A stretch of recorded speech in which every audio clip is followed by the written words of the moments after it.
Começando o nosso 8º dia de novena, bem-vindo, Frei, sua bênção. Deus te abençoe, Laércio, abençoe você que vai acompanhar a gente nessa novena de São José, em que rezamos especialmente pelo trabalho. Eu já pedi a proteção de Deus, eu me cubro com o sangue Sim. vivo de nosso Senhor Jesus Cristo, e só com ele eu me cubro. Nenhum mal prevalecerá sobre mim, nem sobre mim virá. Pelo sinal da Santa Cruz, livre-nos Deus nosso Senhor dos nossos inimigos. Em nome do Pai, do Filho e do Espírito Santo. Amém. Amém. Ó glorioso São José, modelo de todos os que se dedicam ao trabalho, obtende-me a graça de trabalhar com o espírito de paciência para a expiação dos meus numerosos pecados, de trabalhar com consciência, pondo o culto do dever acima de minhas inclinações, de trabalhar com recolhimento e alegria, olhando como uma honra empregar e desenvolver pelo trabalho os dons recebidos de Deus, de trabalhar com ordem, paz, moderação, paciência, sem nunca recuar perante o cansaço e as dificuldades, de trabalhar sobretudo com pureza de intenção, desapego de mim mesmo, tendo sempre diante dos olhos a morte e a conta que deverei dar do tempo perdido, dos talentos inutilizados, do bem omitido e da vã complacência nos sucessos tão funesta obra de Deus. Tudo por Jesus, tudo por Maria, tudo a vossa imitação, ó Patriarca São José, tal será a minha divisa, na vida e na morte. Amém. São José, valei-nos. Frei, nós ficamos de falar hoje sobre a pureza de intenção e o desapego de mim mesmo. Esse trabalhar com essa divisa é trabalhar na graça de Deus, né? Pureza de intenção, a gente já falava que, meditando sobre esse assunto, trabalhar com pureza de intenção é para trabalhar sem mistura, né? Trabalhar com retidão, trabalhar com honestidade. O que eu busco com esse trabalho? Jesus diz, eu vim para servir, não para ser servido. Se eu estou aqui num lugar em que estou sendo contratado para o serviço, eu devo estar com essa intenção pura nisso, né? E desapego de mim mesmo também é um ensinamento que o próprio Cristo nos ensina, né? Estou buscando primeiro o reino de Deus e a sua justiça, tudo mais será acrescentado. Não estou procurando só minhas próprias vontades, meus próprios desejos, meu próprio modo de ser. Eu estou desapegado. É interessante porque tem muita falação, e às vezes a falação é justamente vindo trazer ideias que dividem a nossa intenção, né? Que nos repartem a direção, que nos dividem na direção que a gente estava seguindo. Às vezes a gente começa uma coisa bem feita e um fala uma coisa, outro fala, e a gente vai se convencendo de outra realidade. E aí está a divisão, a falta de pureza, né? A mistura, não é, Frei? E essa ideia de pureza como algo que não é misturado é a raiz da ideia de pureza, né? Às vezes a gente pensa que pureza está ligado só a castidade ou outras coisas assim. A pureza é não ter mistura. Eu estou puro nisso, eu estou inteiro nisso, eu só sou isso, né? Quando se queria, pegava ouro e botava, derretia e colocava outros metais juntos, né? Parece que está brilhando como ouro, mas já está misturado. Assim também tem de ser o nosso coração puro para Deus. É interessante que nos relacionamentos, principalmente, né? Nos relacionamentos amorosos, nos casais, acaba tendo muita mistura, porque envolve carência, envolve necessidade de suprir outras carências, outros vazios, e a pessoa começa a buscar egoístamente, né? Só para ela, só aquele aspecto, só o que ela quer, não está mais puro na intenção de sermos juntos nesse amor e vivermos esse amor. Eu estou com uma intenção, uma segunda intenção, a gente gosta de dizer, né? Essa ideia da segunda intenção é interessante, né? Pureza de intenção também é isso, né? Não ter segundas intenções. Eu estou aqui cumprindo com correção que tenho de fazer, estou aqui servindo, a minha intenção é dar o melhor de mim, Eu não tô, a ideia de segundas intenções realmente eu acho que define bem isso. Não ter segundas intenções. Trabalhar com pureza de intenção, com retidão. E o desapego, né? Desapego de mim mesmo. A gente é muito escravo da nossa vontade. Quando, no tempo de quaresma, a igreja nos convida a um exercício do jejum, é para a gente vencer nosso próprio desejo, nossa própria vontade. Então, eu me desapegar disso, eu não me escravizar a mim mesmo. Ou então, a gente vê isso, uma pessoa que é a ferro e fogo, a minha opinião, a minha vontade, a minha certeza tem de prevalecer sobre a de todos os demais. Né? Então, dizer, olha, desapega um pouco disso. Seja mais aberto, mais flexível, mais atencioso com a necessidade do outro, não só com a sua. Né? Quando a gente trabalha dessa forma, a gente tem esse espírito de serviço Ô que o Cristo Frei, veio nos ensinar. eu estou pensando aqui na realidade da gula. Por quê? Porque a pessoa, a gente vê, uma das coisas mais bonitas que eu vejo na realidade do trabalho são essas pessoas que às vezes fazem um concurso e não passa, faz outro e não passa, faz outro. E ela fica no trabalho que ela está, sobrevivendo como está, se sacrificando num curso, numa oração, num estudo fora da hora, né, fazendo o seu sacrifício e tentando outro concurso para chegar naquilo que ela gostaria. E eu conheço, por exemplo, uma das pessoas que eu me lembro aqui agora, ela fez 5 vezes o vestibular, até ela conseguir passar para aquilo que ela queria. Né? E eu falei da gula por quê? Porque se a gente for pensar em 5 anos de vestibular, a gente fala, não. E se a gente pensar em correr também, os 5 anos, a gente vai se atrapalhar, não dá certo. Então não se pode ter uma ganância, né? Uma gula, um querer apressar demais as coisas.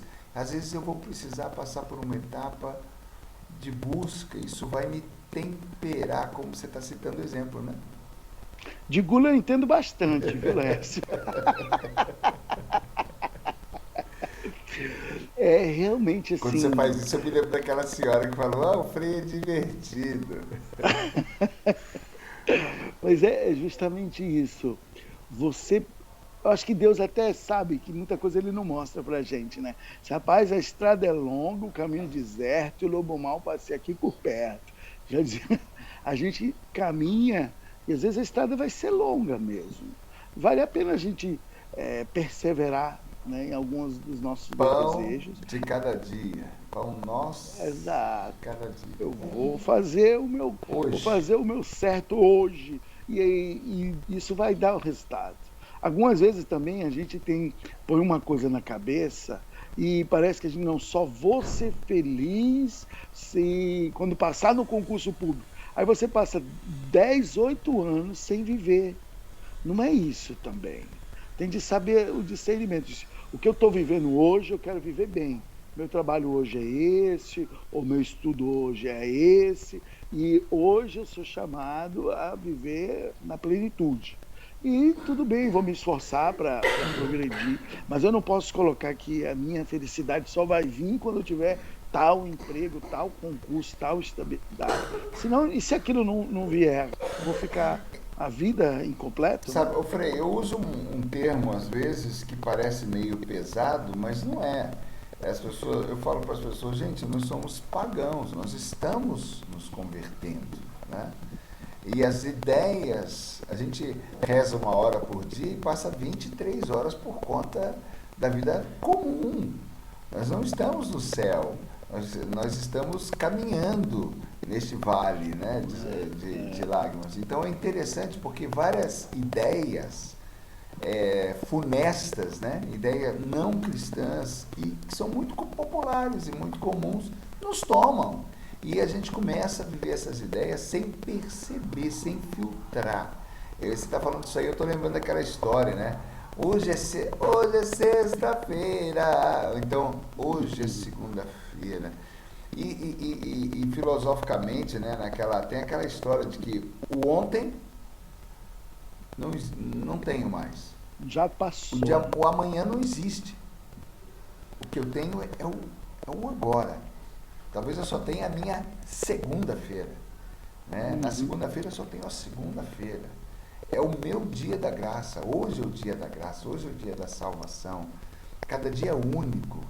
Né? A gente tem que entender que tem uma conversão também nessas ideias, né, Frei? Senão a gente fica muito escravo, como você está falando, a pessoa não vive, a pessoa não é feliz, a pessoa não está satisfeita, está num trabalho que ela vai passar por um tempo até conseguir chegar naquele concurso, naquele curso, ou terminar aquela faculdade para poder ir trabalhar na profissão que ela almeja. Isso vai levar um tempo, não adianta ficar infeliz 4, 5 anos, mas também não adianta ficar infeliz uma semana inteira. Né? Outro dia eu fui no mercado e eu brinquei com a menina do caixa, ela séria. Ela passou as compras e eu naturalmente fiz outro comentário e ela séria. Na hora de ir embora, eu fiz outro comentário e ela séria e virou pro lado. Eu falei, obrigada. Ela falou, de nada. Eu falei, nossa.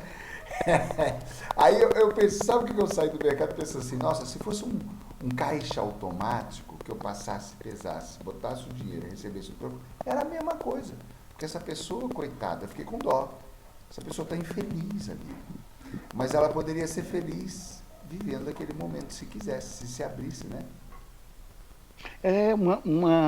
Se eu vou chegar na segunda-feira dizendo, ai meu Deus, eu tenho 5 dias de trabalho, e meu trabalho é péssimo, e eu não estou gostando disso, é aquele espírito de murmuração que no deserto, o povo caminhando para a terra prometida, passou pelo deserto. No deserto eles estão recebendo o maná caído do céu, né? Deus está dando alimento para eles não morrerem de fome. Aí eles começam, a gente não aguenta mais esse alimento miserável, você não aguenta mais esse trabalho, então fica sem o maná no deserto. Fica sem teu trabalho, então. Você acha que vai ser melhor? Então, vamos devagar com o andor, que o santo é de barro. E parar com a murmuração, né? Quando eu me desapego de mim mesmo, eu também sou capaz de aproveitar as graças de cada dia, de ver a bênção de Deus. Senhor, obrigado por eu ter um trabalho, eu sei que o Senhor vai me dar outro melhor ainda, eu vou me esforçar para isso, mas eu vou dar o meu melhor hoje. Eu vou chegar e dizer, a oportunidade que eu tenho de trabalhar, de encontrar outras pessoas, de servir, de voltar para casa com o meu cansaço, sabendo que eu fiz o que eu poderia fazer, que eu ajudei, tratei bem, dei até mesmo um sorriso para alguém. Né? Aquela passagem das serpentes eu acho excelente. O povo começou a reclamar, começou a murmurar, e aí vieram serpentes venenosas que mordiam o povo, morriam envenenados.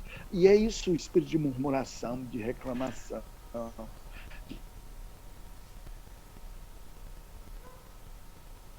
De ficar achando que... Eu lembro uma história do Roberto Chinhachim, que eu esqueci o nome dele, que ele dizia assim, o cabra caiu no precipício, ficou segurando assim na beira do precipício, em cima tinha uns tigres, uns leões ferozes, ele olhava para baixo, tinha um fosso com jacarés. Para baixo o jacaré, para cima o leão feroz. O que ele fazia? Aí ele olhou para o lado, tinha nascendo um morango ali, silvestre, na beira do precipício. O moranguinho ali cheirosinho, ele olhando para o jacaré, O que ele fazia? Pegava, esticava a mão e comia o morango. Ele disse, olha, o jacaré está lá, o tigre está lá para cima, mas tem um moranguinho que eu posso aproveitar, eu vou pegar esse moranguinho, eu vou aproveitar o que tem de bom. Mas tem coisas reais. Esses dias eu assisti um filme de um sujeito que ficou à deriva no mar, na guerra, com mais 2 companheiros. Né? 4. Eram 4 ou eram 3? E eles morreram. Só sobreviveu ele e mais um. Eles ficaram 40 e poucos dias à deriva. Na época da guerra, o avião deles caiu e eles sobreviveram à queda, mas ficaram esperando socorro. Interessante que eles foram atacados pelo inimigo, foram feitos presos pelo inimigo. É lindo o filme, Frei. E ele agora com 80, 90 anos, ele foi no país inimigo, correu uma maratona, ele voltou lá na casa dos comandantes que prenderam ele para perdoar. Lindo o filme. Poxa, lindo. E é baseado em fatos reais? É real. Então, mas aí a gente vê aquela pessoa, eles tentando pescar os filhotes de tubarão, eles num bote inflável, né? Comendo peixe cru ali. Não é? Então, às vezes, quando a gente passa por uma necessidade, a gente dá valor àquilo que hoje a gente joga no lixo, né? Meu pai gostava de dizer assim, a dor ensina a gemer. É verdade, é verdade. Carroça que canta é carroça carregada. Então é interessante, às vezes eu de manhã cedo eu gosto de sair cedo, eu gosto de acordar cedo, eu acordo cedo e vou para a missa logo cedo. Eu acho lindo quem gosta de acordar cedo. E eu saio para a missa logo cedo.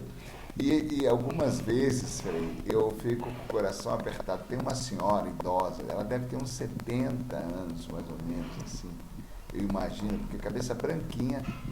E ela está sempre aqui nos prédios aqui da calçada, do lado, na vizinhança aqui, pegando as garrafas PET no lixo. 6 horas da manhã. Né? Então a gente olha assim e fala assim, peraí, né? Às vezes a gente está reclamando do nosso ônibus, do nosso trem, do nosso salário, do nosso chefe, mas tem situações e tem situações, né? Acorda para Jesus. Vamos rezar? Vamos. Quero rezar a oração do bolsinho de São José, pedindo esse espírito de serviço, né? Serviço, sabedoria e saúde. Ó glorioso São José, que viajastes pelo Egito conduzindo a Sagrada Família, enfrentando todas as adversidades. Dai-me como vós tivestes muita saúde para enfrentar as peregrinações que a vida me impõe. Vós que com o trabalho árduo de carpinteiro sustentastes a Sagrada Família, dai-me serviço para que ociosidade e desemprego não me aflijam e para que sempre me coloque ao serviço do Senhor. Vós que soubestes aceitar com humildade e resignação os desígnios de Deus, dá-me a mesma sabedoria que tivestes, para que eu tenha humildade e alegria de servir a Deus neste mundo. Pois com saúde, serviço e sabedoria, nada mais me faltará. E assim como vós, podereis servir cada dia mais o Senhor nosso Deus, nessa breve passagem pela vida. São José... Valeu. Vamos valorizar o que a gente tem de luta e o que a gente está lutando, porque todo mundo luta, né, Frei? Com a graça de Deus, mas a gente não luta só, né? Deus está do nosso lado. Frei. Que a gente vai falar no próximo dia da novena, da gente trabalhar tendo em mente, diga aí, o juízo que eu vou ter, né? Você tendo em mente. Tem de dar conta do tempo perdido, o bem omitido, a vã complacência de si mesmo, o tempo perdido e os talentos inutilizados. Pronto, vamos rezar por isso. Que o Senhor esteja convosco. Abençoe-vos, Deus Todo-Poderoso, Pai, Filho e Espírito Amém. Santo. Valei-nos, São José.